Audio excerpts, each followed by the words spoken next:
Hay diputados en el Congreso Nacional de la República, como la diputada Maribel Espinosa, que sugiere o afirma que antes de aprobar el proyecto de la ley de justicia tributaria en Honduras, tiene que pasar primero por una profunda reforma constitucional. Para ello se requiere mayoría calificada, es decir, 86 votos. Pero que nos explique, Carlos Llanes, esta percepción que tiene la diputada Maribel Espinosa sobre este tema de ley de justicia tributaria. Buenos días. Muy buenos días, Ramón. Bueno, y como lo observamos, está con la ley en mano y que sea ella misma que nos explique ese criterio jurídico de que se tienen que hacer reformas para que se pueda aprobar la ley de justicia tributaria. ¿De qué leyes y códigos, artículos estamos hablando? Buenos días. Muy buenos días al pueblo de Honduras. Responsablemente hemos estado estudiando el proyecto de ley enviado por el Ejecutivo, el cual contempla una reforma constitucional. Y estamos de acuerdo que esta reforma es importante porque el régimen tributario de Honduras se rige por principios. En este momento tenemos el principio de proporcionalidad, pero el Ejecutivo propone sustituir el principio de proporcionalidad por el de progresividad. Este principio ha sido adoptado por muchos países. Sin embargo, ninguna ley secundaria puede ser aprobada conteniendo ese principio mientras no hagamos la reforma constitucional. En ese sentido, hemos estudiado ampliamente el principio de proporcionalidad y entendemos que el primer paso que tenemos que dar es aprobar la reforma constitucional, porque la ley de justicia tributaria o fiscal, ese proyecto de ley contiene ese principio de progresividad. Entonces, para poder aprobar una ley conteniendo el principio de progresividad, primero tenemos que aprobar o reformar la Constitución de la República. A ver, pero nosotros no hemos visto en el Congreso Nacional que alguien haya observado estos elementos. ¿Será porque los diputados desconocen que se tienen que hacer estas reformas o porque ya es un asunto arreglado? No, yo creo que los hondureños estamos obligados a estudiar más, y especialmente en el Congreso. Estamos en el deber de ser investigadores y es bien simple. En el paquete de leyes que envió el Ejecutivo al Congreso está clara una reforma constitucional. Entonces, lógico es, para aprobar una ley que contenga esa reforma constitucional que consiste en el principio de progresividad, primero tenemos que reformar la Constitución y después aprobar la ley. No se podría hacer simultáneamente. Bueno, me está informando en este momento, diputada, de que mañana se van a reunir con el director del SAR, Marlon Ochoa. ¿Qué recibimiento le van a dar a este funcionario en este momento, pues cuando está en mucha polémica esta ley? Mire, la bancada del Partido Salvador de Honduras se distingue de otras bancadas porque estudia e investiga. En ese sentido, nosotros siempre queremos ser propositivos en el Congreso y queremos aportar modificaciones, ampliaciones, cuando consideramos que el proyecto de ley lo requiere.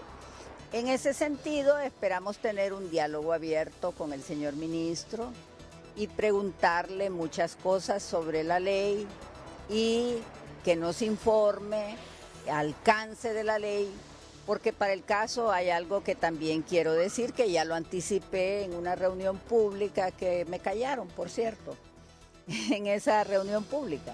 Mire, el problema con el gobierno de Juan Orlando Hernández y la concentración de poder que hizo es que depravaron el proceso legislativo de emitir leyes. Y en ese sentido, las leyes decían una cosa y mediante reglamento sustituían la ley, y eso no es posible.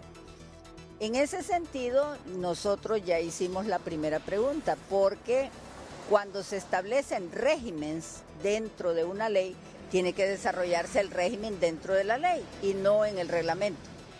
porque el reglamento jamás puede superar el alcance de la ley. Entonces son cosas que tenemos que hablar, que son eminentemente jurídicas.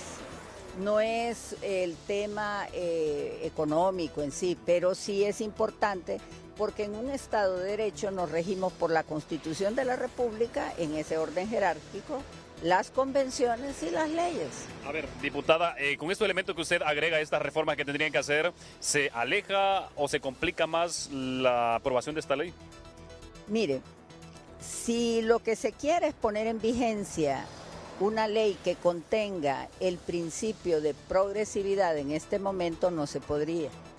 Porque primero tenemos que reformar, hacer la reforma constitucional, ratificarla en la siguiente legislatura y hasta después podríamos aprobar una ley así. Perfecto, bueno, muchísimas gracias, diputado. Así que ya escuchamos, si se quieren cumplir, bueno, como establece la ley, pues significa de que esto, aprobación iría para largo. Vamos con el compañero Tony Munguía, que tiene reacciones sobre este tema. Buenos días, Carlos. Así es, esta mañana dialogamos con Daniel Discoa del Partido Nacional de Honduras y también con Germán Altamirano del Partido Libertad y Refundación Libre. Ya escucharon esta intervención de la abogada Maribel Espinosa. Un gusto tenerlo para TN5 Matutino. Sus aseveraciones. Buenos días. Bueno, buenos días a todo el pueblo hondureño. Pero yo lo que le preguntaría a la abogada Maribel, ¿y eso con qué se come? O sea, así como habla la abogada Maribel, parece que le está hablando en chino a la población. ¿Y sabe por qué? ¿Qué es lo que pasa? Que es que el pueblo hondureño, el de a pie, el que está allá en las comunidades, el agricultor, la ama de casa, o el que tiene su familia que se acaba de ir para Estados Unidos mojado, lo que quiere saber es cómo va a llevar comida a su mesa. Y lo que sucede aquí es que el tema de exoneraciones a quienes impacta de forma directa es a un grupo de empresarios.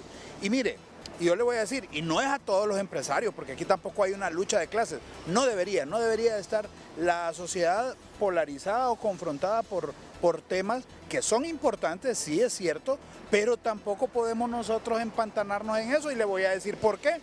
El problema está en que el de tierra adentro, después de que quiere saber cómo va a llevar comida a su mesa, se pone a pensar, bueno, ¿y los políticos qué están haciendo? ¿Y qué hacen los políticos? ¿Qué hace la clase tradicional? Bueno, yo felicito a la presidenta que está haciendo algo, reformar o esta nueva ley de justicia electoral, eso es lo que hace, viene a reivindicar la justicia tributaria, porque el que está vendiendo baleadas ahí en la esquina, el que está vendiendo pollo, chuletas, o el que anda en la calle, a ese no le perdonan los impuestos. Ese no tiene ningún tipo de incentivo para poder seguir invirtiendo aquí mismo en el país. ¿Ya tienen los votos ustedes? Bueno, ya tienen el voto. Sí, la socialización se está dando dentro del Congreso y hoy, precisamente a las 2 de la tarde, es la reunión de los personeros de SAR con la bancada de Libertad y Refundación. A mi juicio se tardaron demasiado en esta socialización con la bancada porque no todos los compañeros entienden temas específicos sobre este tema, sobre esto específicamente, pero al final no es tarde. Yo creo que con los argumentos que puedan darle a toda la bancada, nosotros vamos a seguir defendiendo la justicia sobre todo. Pero todavía no los tienen entonces. Todavía es muy temprano, recuerde que hace falta la otra semana para la socialización, puede cambiar. Ahora con los argumentos que se le den a la bancada, yo creo que va a haber una postura todavía mucho más concreta y mucho más decisiva para defender esta ventaja que tiene la presidenta Xiomara, que la población tiene esperanza en este gobierno y la presidenta está demostrando que está haciendo cosas. Y la presidenta también tuiteó en las últimas horas sobre esto, va a convocar al Consejo de Seguridad Nacional. ¿Qué opina el Partido Nacional sobre esto? Bueno, primero que no cumplió la promesa de campaña de derogar el Consejo Nacional de Seguridad, y segundo que es una paradoja que las personas que 12 años protestaron, ahora que ya son gobierno, no quieren que otros sectores se manifiesten. Esto no es democracia y esto nos demuestra cómo todo lo quieren de manera impositiva y no vía diálogo. Las leyes se aprueban de acuerdo a la ley orgánica del Congreso, de acuerdo a la Constitución de la República, y yo invito a la presidenta y a quienes dirigen el gobierno que se sienten con los opositores. Nosotros no estamos en un no radical, pero sí queremos escuchar argumentos que efectivamente nos convenzan de que esto va a beneficiar y no va a afectar a la ciudadanía, como por ejemplo cuando derogaron la ley de empleo por hora, donde no le dieron alternativa al pueblo y derivó en la pérdida de 100.000 empleos. O sea que ustedes no votan. sobre esta ley, que no cuente libre con estos votos. Bueno, de hecho ellos siempre han dicho que no necesitan nuestros votos. En su momento tenían una alianza con el Partido Salvador de Honduras, luego con un ala del Partido Liberal, así que si no lo necesitan no hace falta. Bien, muchísimas gracias. Así opinan los diputados del Congreso Nacional sobre este tema. Ramón Edgardo, no sé si tenemos otra consulta en los estudios. Buenos días.